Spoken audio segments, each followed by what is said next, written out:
নমস্কার, জয় শ্রী সীতারাম, জয় শ্রী সীতারাম, জয় শ্রী সীতারাম। গুরুজন ব্যক্তিদের চরণে প্রণাম জানিয়ে শুরু করছি আজকের ভিডিও। আজকে আমি আবার আপনাদের একটা হনুমানজির মন্দির দর্শন করাবো। এই দেখুন, এই যে জায়গাটা আছে, এই জায়গাটা পেরিয়ে আমাকে যেতে হবে। এই দেখুন জলাশয় আছে, এই জলাশয় পেরিয়ে আমাকে যেতে হবে। তো এখানে প্যান্ট ভিজে যাবে, প্যান্টকে একটু উঠিয়ে ধরতে হবে এবং জায়গাটা জল গিয়ে গিয়ে মানে শ্যাওলা পড়ে পড়ে স্লিপ টাইপের হয়ে গেছে অনেকটা, ওই জন্য সামলে সামলে যেতে হবে। খুবই ভয় লাগছে। তো আস্তে আস্তে করে আমি চলে যাচ্ছি এখন। সেই দেখুন, খুবই পিছলো একটা জায়গা, কিন্তু নুড়ি পাথর কিছু থাকার জন্য অতটা প্রবলেম নেই, তবুও পা টিপে টিপে যেতে হচ্ছে আমাকে। এই দেখুন, পা টিপে টিপে যেতে হচ্ছে।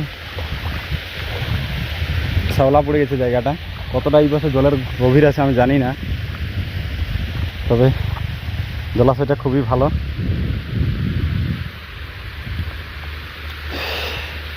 দেখছেন এখানে জল যাচ্ছে, তো আমাকে আস্তে আস্তে পা টিপে টিপে যেতে হচ্ছে। এই যে জলটা আসছে, এটা ঝর্নার জল আসছে সেইখানে পাহাড় থেকে, ঝর্নার জল আসছে।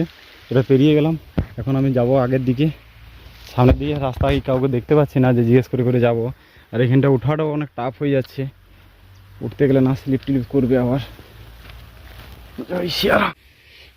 এই দেখুন এখানে হনুমানজির মন্দির, আর জায়গাটা খুবই সুন্দর।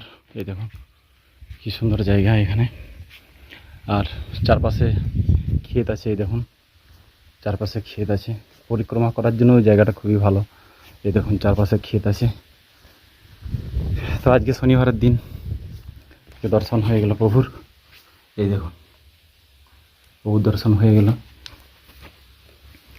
তো যাই হোক, জায়গাটা খুবই ভালো। এখন আমি দুটো জায়গায় যাব। এই দেখুন সামনে মহাদেবের মন্দির আছে, আর এই দেখুন মহাদেবের মন্দির আছে।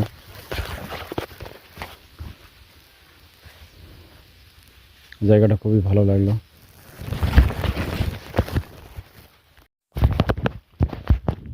তো এখানে যে পূজারী ছিল মন্দিরে, তো উনি খুব ব্যস্ত ছিলেন ভিতরে, জিজ্ঞেস করলাম, তো ওনার দর্শন করাতে আমি পারলাম না, কারণ উনি ব্যস্ত ছিল। তো আমি মন্দিরের দর্শনই শুধু আপনাদেরকে করালাম, আর আমি চলে যাচ্ছি এখান থেকে পেরিয়ে। তো এখান থেকে গিয়ে পরের ভিডিওতে আপনাদেরকে আরেকটা হনুমানজির দর্শন করাবো। চলুন, জয় সীতারাম।